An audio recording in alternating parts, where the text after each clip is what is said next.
glad to. You've met Miss Kelly, haven't you, Mr. Dowd? Yes, I've had the pleasure. I've had the pleasure.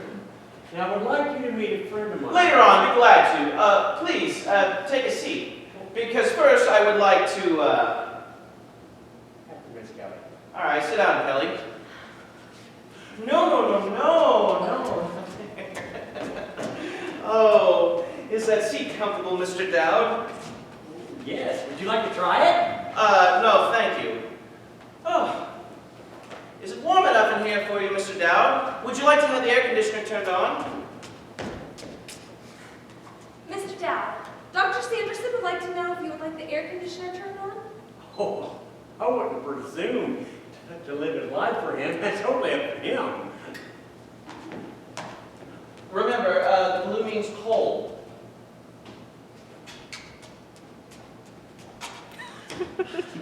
Now then, Mr. Dowd, I can see that you are not the type of person to be taken in by any high-flown phrases or beating about the bush. Is that so, Doctor? You have us at a disadvantage here, Mr. Dowd. You know it. We know it. Lay the cards out all over the table. That's the way I like it, Doctor. Best way in the long run. You know, people are people after all, no matter where you go. That's often the case. And being human are therefore liable to mistakes. Miss Kelly and I made one this afternoon, Mr. Dowd, and we'd like to explain it to you. Mr. Dowd, it wasn't Dr. Sanderson's fault. It was mine. A human failing, as I said. I find it interesting nonetheless. This afternoon, you say, you and Miss Kelly. This afternoon. We do hope you'll understand, Mr. Dowd. And the responsibility, of course, is mine, not hers. Oh, yes. These things are often the basis of a long and warm friendship. Yeah, now, if I had seen your sister first, well, that would have been an entirely different story. Well, that surprises me. I guess Vita has seen her day. Well, you must not attach any blame to her. You know, she's a very sick woman. She came in here this afternoon, insisting you were in need of treatment. Yeah, She didn't. that's perfectly ridiculous. Well, she didn't have to worry about me. I get along fine.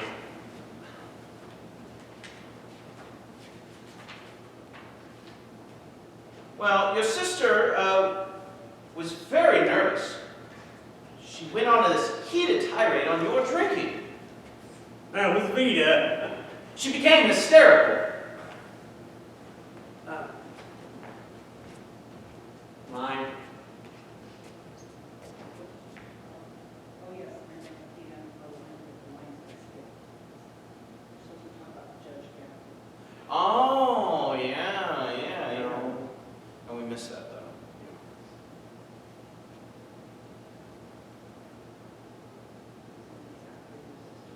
Oh, exactly. That is my bad, Mr. Dowd. Exactly. You know, after your sister had been, was here this afternoon, she spoke with Miss Kelly. Then there was mention of your family lawyer, Judge Gaffney. Oh, I know him. Know his wife, too. Well- Nice folks. Well, your sister was extremely nervous and went into this heated tirade on your drinking. She didn't have to worry about that.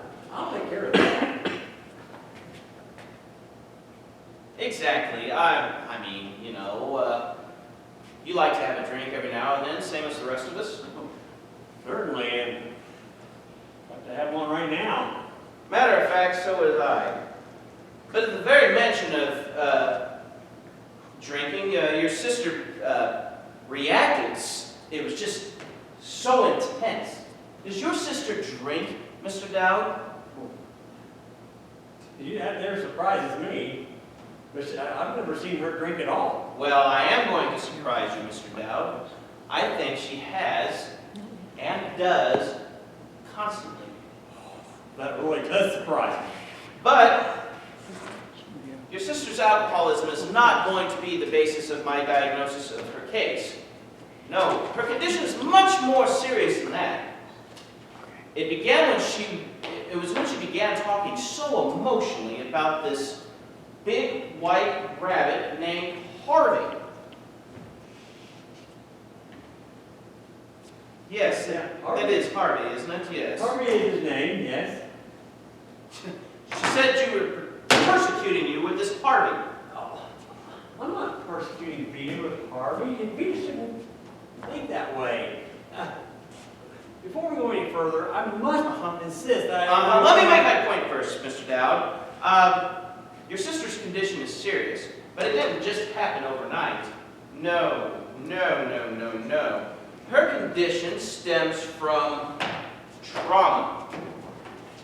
Trauma? Yes, spelled all right there. Trauma. Trauma. Yeah, it means shock, but there's nothing unusual about it. There is the birth trauma, the shock to the act of being born. And that's the one we all never get over. Oh, you have a nice sense of humor, Dowd. How's it, Miss Kelly?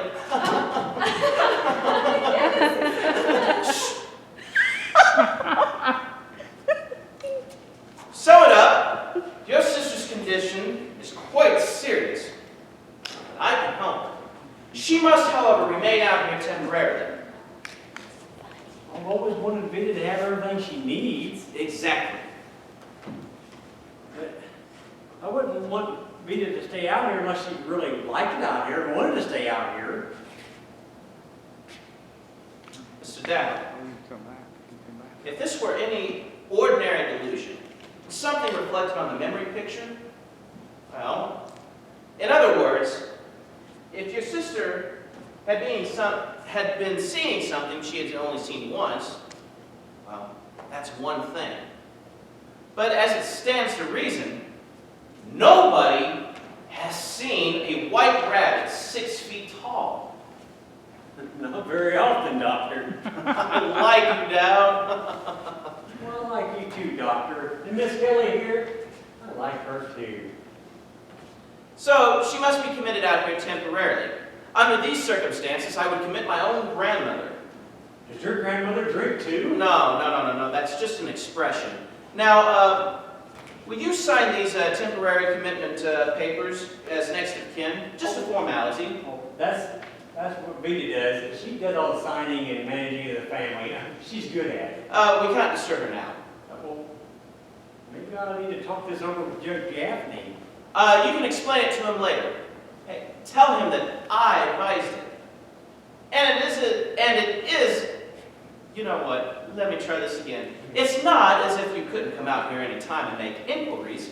No, I mean, we could set up a pass for you. Yeah, anytime. You're welcome to come out here anytime. Let's say, when would you like to come back out here? Wednesday? Say Friday? Say, You and Miss Kelly have been so pleasant. Why don't I come out here after dinner, say about an hour?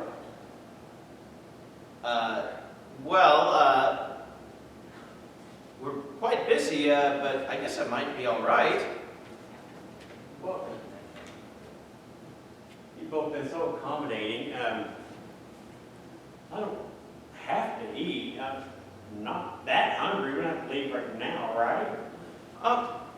Delighted to have you stay, Mr. Dowd, but unfortunately, Miss Kelly and I, we need to get upstairs. Plenty of work to do. Line. But I tell you what you might like to do. What might I like to do? Well, we normally don't do this. But, in order to ease your mind that your sister will be in good hands, why don't you have a look out here? If you go out out the door there, take a right beyond the stairway, you will find the occupational therapy room. And down the hall, the conservatory, then the library, and then the diet kitchen. Well, I think for Vita's sake, I should do that, Doctor. Very well then. Very glad to have this little chat with you, Mr. Dowd. Nice to meet you too. Line. I I've enjoyed meeting both you and Miss Kelly. Later on, And I must say, for a layman, you show an unusually acute perception into psychiatric problems. is that so, Doctor? Well, I didn't know I knew all that much. Well, the good psychiatrist isn't found under every bush. Well, you have to look under the right bush, don't you? Since we all are having such a good time and enjoying this, why don't we just keep on? Sorry, go on, sir. I would like to invite you now to come with me down to Charlie's place to have a drink. Sorry, we can't. We're on duty. We'll have the rain check. Some other time then. When? Well, Miss Kelly and I don't get off duty until 10 o'clock tonight. Well, then 10 o'clock tonight down at Charlie's place. Well? How about you, Miss Kelly? Well, Dr. Chumley doesn't approve of the staff fraternizing, but since you've been understanding, I guess we could manage it. Then it's settled. I'll come out here in a cab at 10 o'clock and pick you both up, and the four of us will have a wonderful evening. Well, you said later on to meet my friend. I want you to be good friends with my best friend. And so later on, we'll be. Goodbye.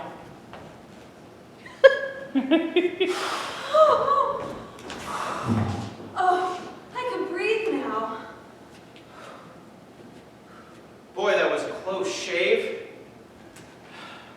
But you know, he seemed like a pretty reasonable sort of fellow. That man was proud. What he has to be proud of, I don't know.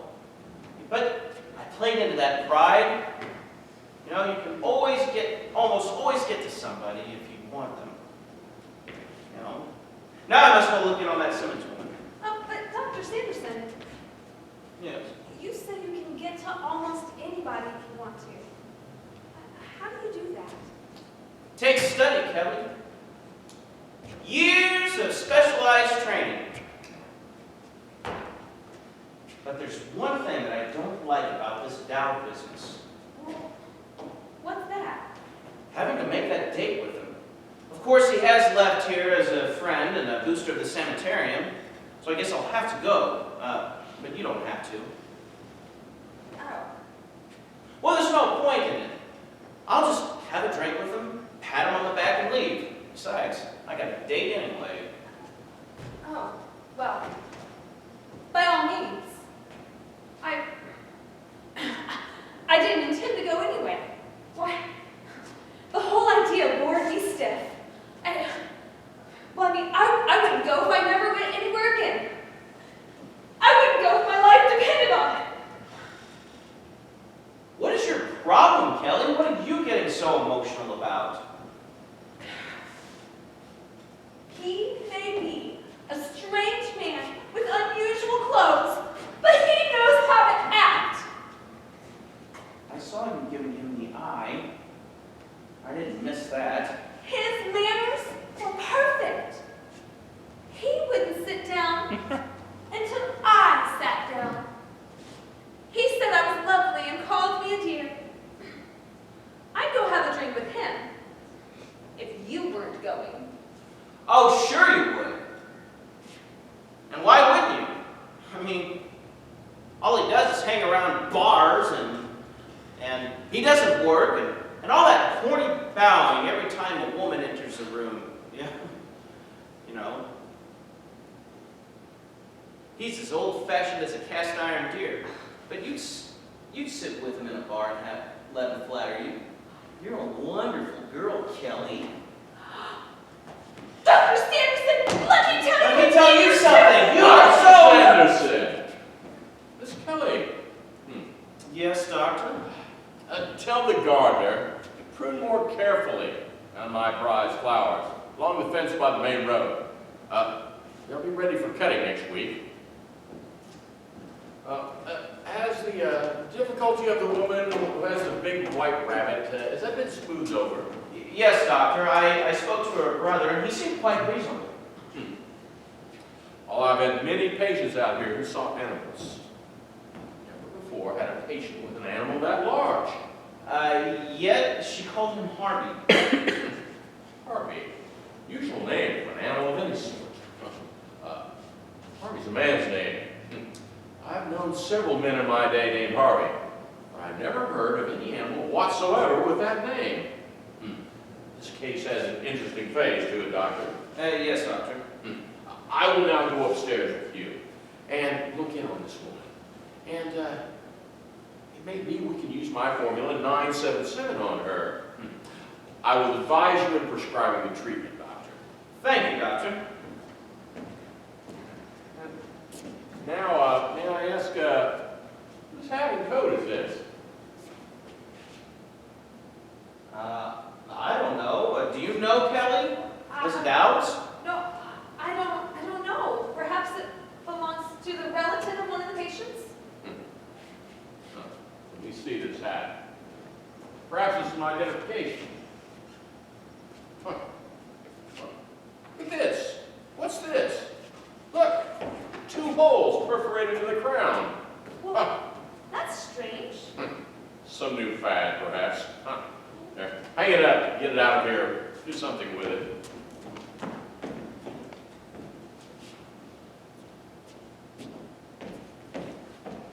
Hello, Dr. Chumley. Well, there you are. How is every little old thing? Fair. Thank you, Wilson. Fair. Look, somebody's going to have to give me a hand with this Simmons thing. Order a restraining jacket or something. She's terrible. Get me, Bridget. I got to undress her all by myself. We're going up there right now to look in on this patient, Wilson. She's in the hybrid tub right now. Ah, the water running on her! Willie. Hi, Dr. Samuelson. You haven't forgotten Dr. McClure's cocktail party. We promised them faithfully. Oh, that's right. I have to go upstairs looking on a patient now, but I'll be back down momentarily. Well, give a quick little diagnosis, Willie. We don't want to be late for the party. I just died to see the inside of that house.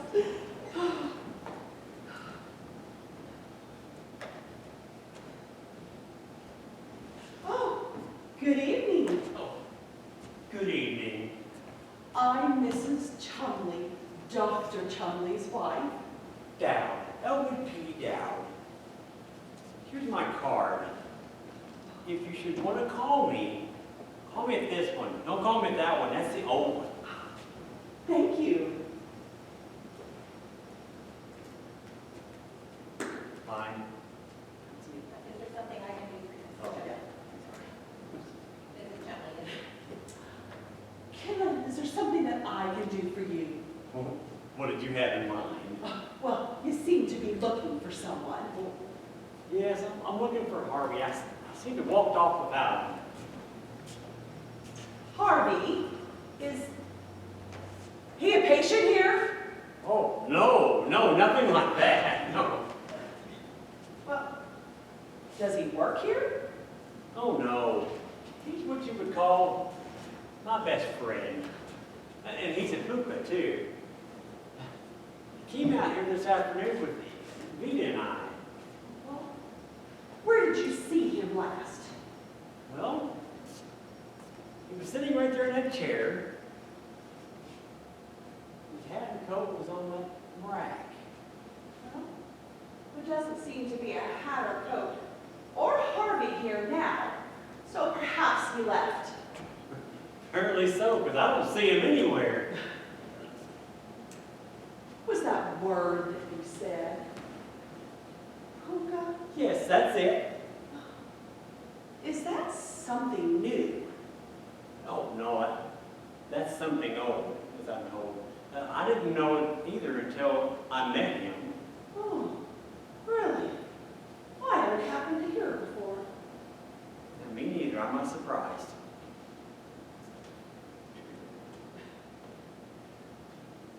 Line. I hadn't myself until. Oh, I had to myself until I met him. And what's the rest of that?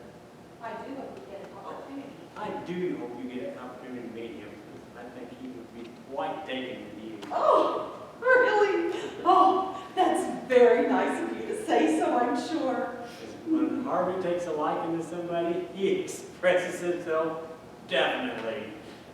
And if he doesn't care for you much, he just sits there like an empty chair or an empty space on the floor. He takes his time figuring out people. Choosy, you see. Well, that is not such a bad thing to be in this day and age.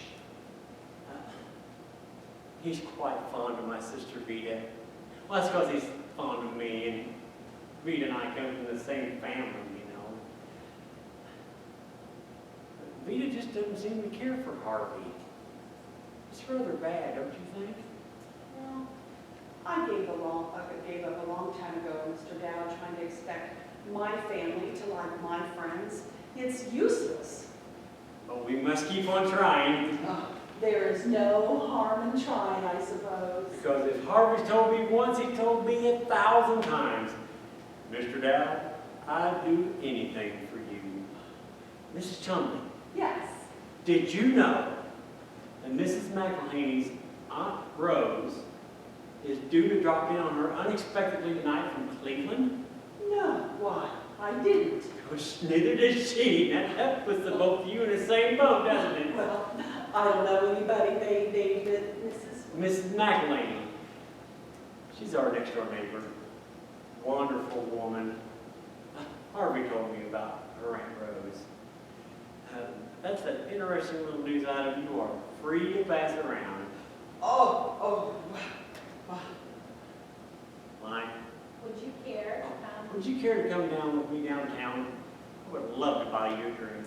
oh, well, thank you very much, but, well, I'm waiting for Dr. Chumley, and if he came down and he found me gone, well, he'd be liable to raise, well, he'd be quite irritated. No, we wouldn't want that now, would we? No. Some other time, maybe. I'll tell you what, though, however, What, however? if your friend comes in while I'm still here, I could give him a message for you. Would you do that? I would really appreciate that. Oh, no trouble at all. Here, come here. I'll write it down right here on this paper.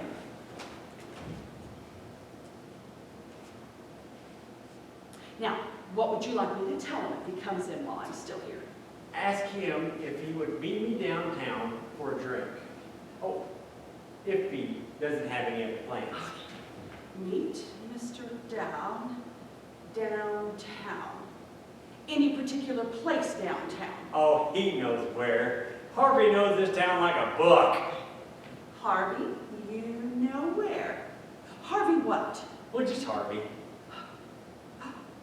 I'll tell you what. What?